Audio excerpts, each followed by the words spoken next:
elders of Nigeria who are here, all the distinguished ladies and gentlemen that are here. Of course, being a lawyer, I will still have to single out my own very learned senior, Chief Femi Falana.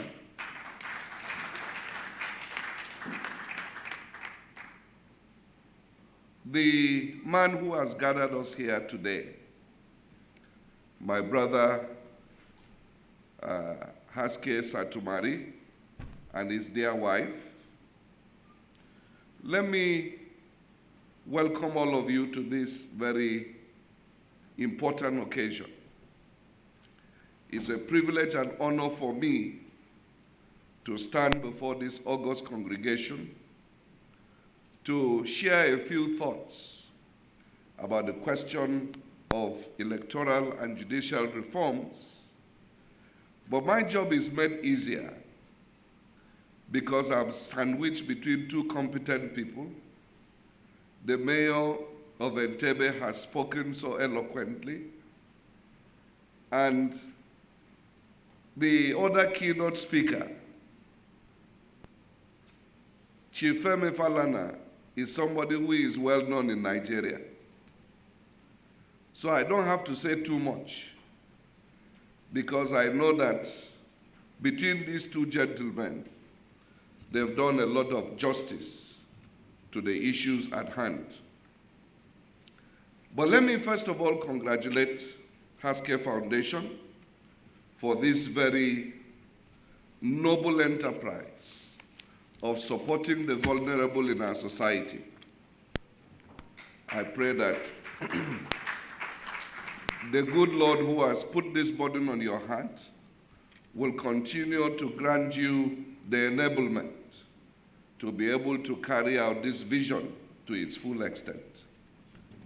Those of us who remember the popular NTA program by James Audu of blessed memory, A Chance to Meet, said there's a time to be born and a time to die. In between, a chance to live to the glory of God and for the benefit of mankind.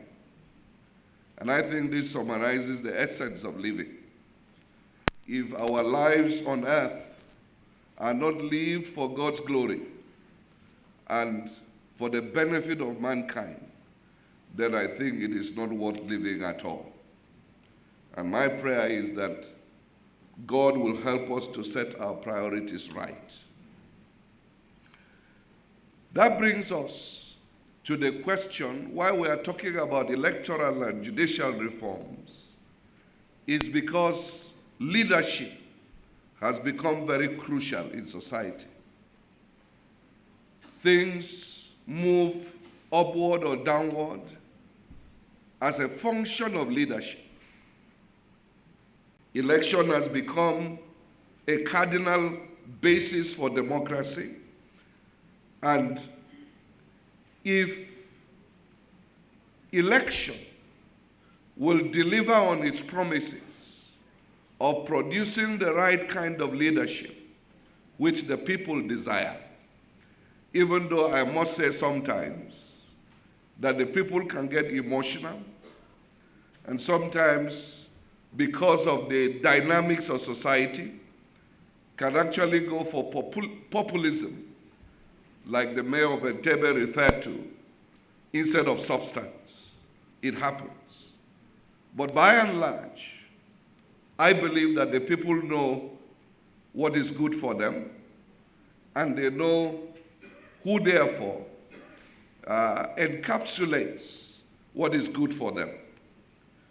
And we must therefore develop rules that are simple, that are clear, and the process must be transparent. And I dare say that our electoral process in Nigeria is far from simple, is far from clear, and the process is also far from being transparent.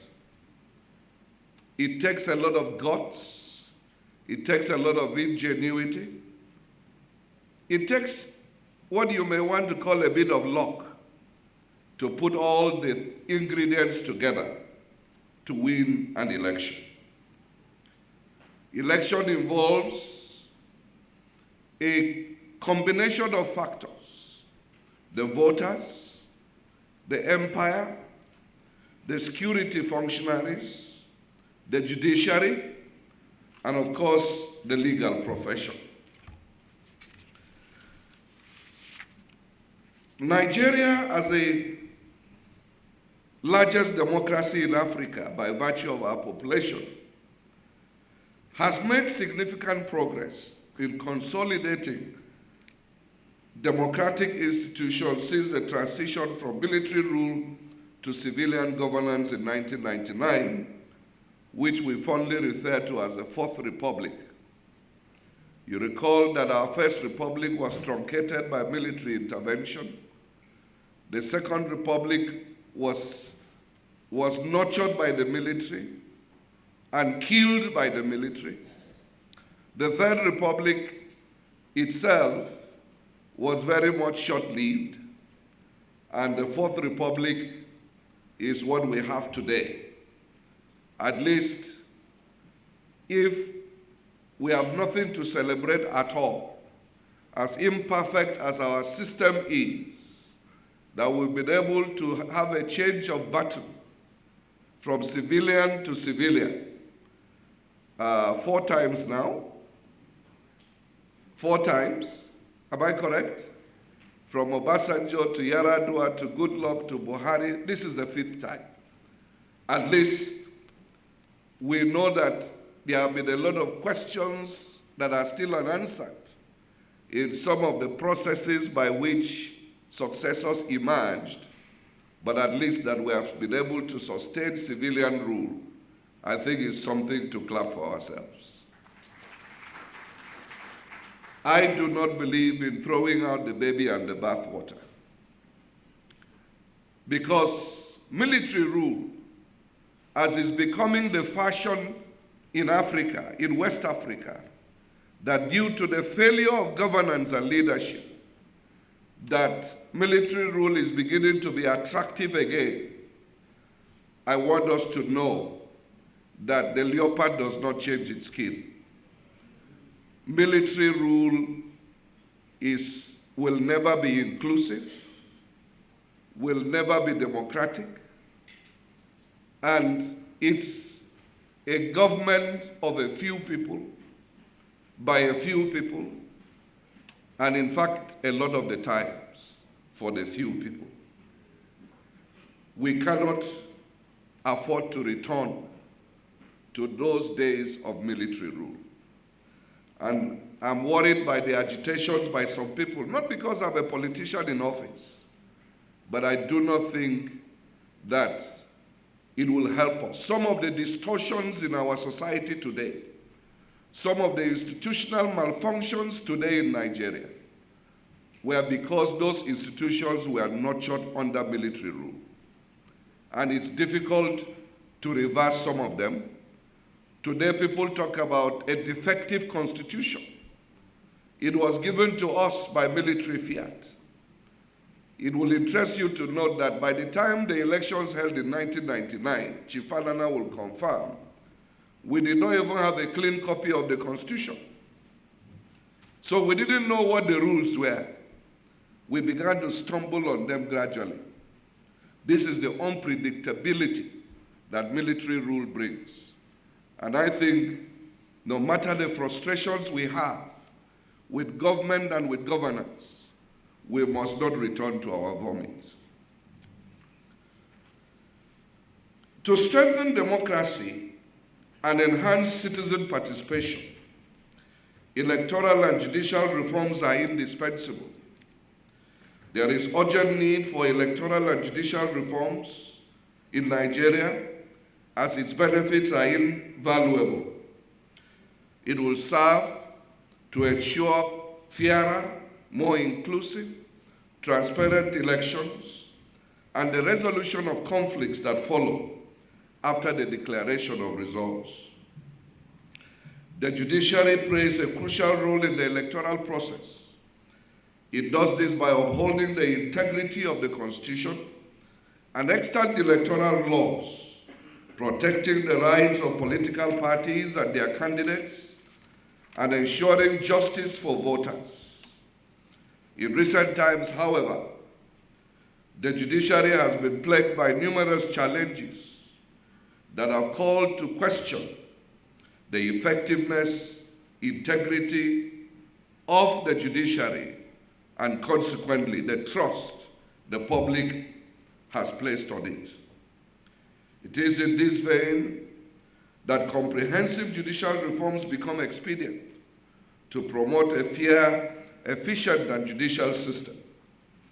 The benefits of such an important exercise and this critical stage of our nation's development can be better imagined. Now, since 1999, every election cycle has had new legal regimes, in most cases hurriedly put together to address the problems that sprouted in the preceding elections. It is thus interesting that laws are still in a state of flux and justifiable change, with the concomitant effect of the complications inherent in the muddle and jumble of its implementation by the electoral body, political parties, and other electoral stakeholders. These have been further exacerbated by the varying conflicting judgments and orders by the tribunals and courts in the course of the resolution of electoral reforms. The plethora of conflicting judgments delivered in recent times are testaments that have left gaping holes in the entire gamut of the country's democracy. In the gamut of the country's democracy, in the governance process, and in the leadership recruitment process.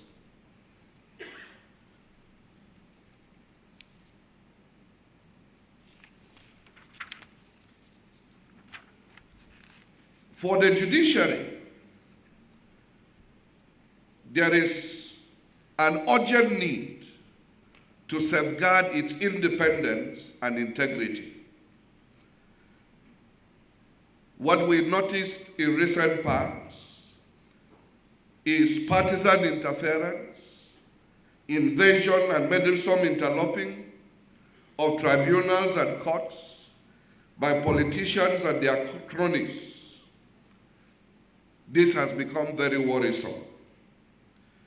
Enhancing accountability and the protection of the doctrine of stare decisis, that is judicial precedence, will serve to promote the revered ethics of the bench and in the long run reduce corruption, bribery, fraud, and nepotism.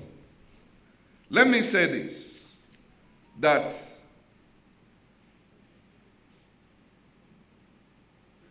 the judgments that came out of the 2023 elections particularly were such that even renowned professors of law became confused as to what is our jurisprudence. Settled principles of law became contentious. And I was in the Supreme Court the day my own judgment was delivered, and that day at least 8 judgments were delivered. And I sat through them. And to my amazement, there was no single new principle of law enunciated. All the judgments were a restatement and a reaffirmation of the basic principles of law. No wonder one of the Supreme Court justices said, both the legal profession and the judiciary must up their game, because if there is any particular segment of society that has added to the confusion and lack of credibility in our electoral system, it is the lawyers and the judiciary. Time has come when lawyers of integrity must tell their clients to your face, you have a bad case. I'm not going to take this matter. But, like we say in Nigeria, lawyers must chop. And so, when elections have been contested, won and lost, you are put through a grilling process that is expensive. I call it some bit of emotional terror politics of law, and will be able to bring this issue to the front border of national discourse. If Haske Foundation succeeds in bringing us to the round table to discuss the future of our electoral process and the reforms that we need to carry, I think you would have fulfilled your mandate. Now, one of the most important things to my mind is to have a second look again at the electoral laws themselves. The laws provide the framework for electoral administration, party registration and administration, constituency delimitation and delineation, voter registration, campaigning, accreditation, voting, collection of results, use of appropriate technology, management and conduct of elections, and the dispute resolution mechanism. Now, the first challenge we have, you know, many of you are not satisfied with the delineation of even polling units in the country. This is where injustice begins, and a lot of injustice has been done in the process of delineating constituencies. I hope that we can have the bravery to be able to discuss this and find a way of amicably resolving this. But even after that, even with the present situation as it is, party politics, party administration is something that is yet to be fully organized. I believe that one of the best organized political parties in Nigeria's history was the UPN, the Unity Party of Nigeria, by Chief Awolowo in the Second Republic. It was a party that was well organized, well disciplined, with a lot of intellectual content, and we need to learn from such organizations. Today, even the parties and their rules are not well defined. And you find that a lot of the times, the choice of candidates is very undemocratic. It's left to the whims and caprices of the cabal that decide who should win. These are things we need to look into. We need the political will to decide and insist that some of the proposals we have in our extant laws, for example, under the 2022 Electoral Act, it is very clear that technology was intended to drive that election. Did we succeed? To what extent did we succeed? These are questions we need to ask. And how do we make the system better so that we can have fairer outcomes? There are reforms that should be anchored on the need to address apparent and perceived deficiencies and weaknesses in the process. While this will uphold democratic principles and values, it will serve to improve public confidence in the electoral process. I need not bore you with certain details. Now, while proposals and propositions abound in academic literature and legislative hearings on the way forward, for me it is only expedient, prudent, and indeed convenient to look at electoral and judicial reforms through the prism of my immediate experience under what may be termed as the Plateau debacle. It is no longer news that recent happenings from Plateau State have thrown up hitherto overlooked aspects of Nigeria's electoral jurisprudence that require urgent attention. The state was in the news for many wrong reasons because of the protracted judicial imbroglio that we were plunged into due to a number of avoidable lapses. In Plateau State particularly, I earlier referred to, the issue, one of the first issues that came to the fore was who governs the domestic issues and internal affairs of political parties. Should the judiciary be the one to meddle into the domestic affairs of political parties when it is a voluntary association that people come into? You come in freely, you exit freely. Therefore, the only time that the court should be able to come into it is when you are not keeping in tandem with the rules that you have set for yourselves. And that is why it has been traditionally held that the court should be wary of interfering in the domestic affairs of political parties. But what we saw in 2023 is that not only were members of the political party are concerned about happenings in their party, that interlopers who were not members of that party were allowed by the courts to have a say in the happenings of another political party. These are the doors we need to shut. People should be mindful of what happens in their own compound. They should not be allowed to settling disputes among political parties is something that would need to be spoken into. Now, this is about essentially the role of the judiciary. The judiciary itself thrives on what we call the principle of judicial precedent. In another interpretation of it is called judicial discipline, which relates to the hierarchy of courts.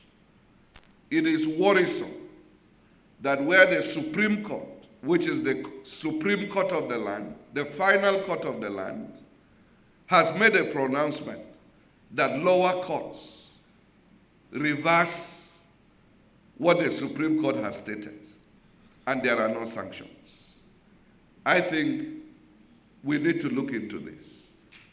We must restore judicial discipline, and what has happened on the Plateau particularly is that where it is found that a lower court or tribunal brazenly overturned the judgment of the Supreme Court, not only should there be sanctions for those who did it, but I believe that that particular judgment should be considered a travesty.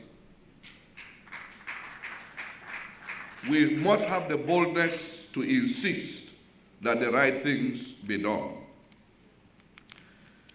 Let me quickly rush through. I would be done in a little while.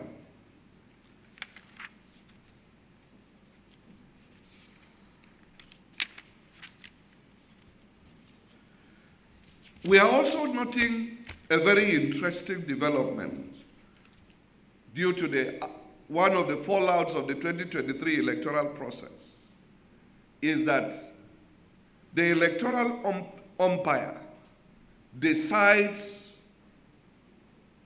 to interpret the law against what is the plain language of even the electoral law and the judiciary itself.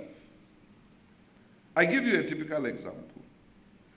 where a court nullified an election and ordered that all parties shall participate in the rerun. And I use that phrase deliberately. All parties. And excuse me, I don't think we need to go back to school to learn English, except if it is interpreted otherwise in Entebbe. But I think that all parties means all. Even if it was a mistake, the court stated so in writing. I do not think it gives room for INEC to decide to interpret the meaning of all, which is to exclude a party they desire to exclude. And therefore, INEC itself must be made to obey the extant laws and to ensure that they do not give an interpretation of their own. One of the challenges, again, is that in several instances, when you suffer injustice, the time and the procedure to remedy it becomes a problem. And therefore, I believe that the Supreme Court must summon the courage to exploit its inherent jurisdiction to do justice, where there is a lacuna in our body of laws, that the Supreme Court, as a court of policy, must rise to the occasion and do justice that is apparent in every case. There are many issues we need to look into. The issues of corruption in the electoral process. These are things I cannot have the luxury of time to talk about in this keynote address. But many of us who are living witnesses in Nigeria know that the process is far from being transparent. From the process by which people get elected into party offices, to the process by which primaries are conducted, to the process by which the electoral body itself manages the process. One thing is very clear, that a lot of the times, if the key candidates and parties in an election do not bring out money to manage the process will not go smoothly. And of course, in the process, there will be clashes. There will be show of strength of who has more money to influence. And these are things we must discourage. Then, of course, even the issue of protracted litigations. The 2022 Electoral Act tried to make an attempt to ensure that as much as possible litigations are done with, given the length of time between emergence of candidates and elections themselves, that there will be sufficient time to deal with a lot of the issues. Where you have 8 months between primaries and elections, and yet pre-election matters are still being brought up after the election, I think this is a problem that is created that we need to address. Now, what does this tell us? That there's an intricate connection between the judicial process and the integrity of the electoral process. Because it is the judicial process that is designed to safeguard the integrity of the electoral process. Therefore, apart from the politicians, apart from INEC, 2 critical persons that are important to electoral success in Nigeria are the judiciary and the legal profession. I, in all honesty, must tell you that from experience, I know that if we must get it right, the legal profession needs to wake up. If we must get it right, the legal profession needs to wake up. And I don't need to elaborate more on this. I know that many senior lawyers will confirm what I'm saying, because we are the people that advise litigants to sabotage the system. We are the people that advise, sometimes we are the people that go out of our way to also assure litigants that we can influence the judicial process to their favor, even when we know it is wrong. I pray that senior members of the bar, like Chief Falana, will rise to the occasion and speak truth to ourselves that we need to wake up. We need to wake up. I think the last cycle of litigations put our people through so much stress. I tell you, in Plateau State, and I'm not kidding, we recorded at least 4 deaths due to one of the judgments from the Court of Appeal. It was, when elections are won, you will know. Is it not so? When elections are won, you will know. Why then must we controvert an election that has been won and lost? The time has come when we must exalt the rights of voters over technicalities of law. We must ensure that justice is not only done, but is seen to be done. And the ordinary man that will test whether justice has been done is the ordinary voter, not those of us that are the elite and the money bags. I want to challenge this discussion panel to take this discussion further and put it in the front burner of national discourse, that we will start early the process of reform before 2027, because very soon we will know that time has gone.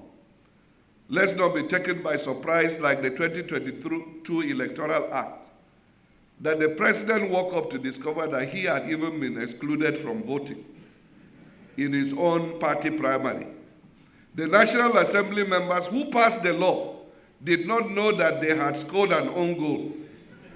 And so many of them went to party primaries and they were no longer delegates. How did it happen? We must not allow that to happen again. Distinguished ladies and gentlemen, I thank Haske Foundation for giving me the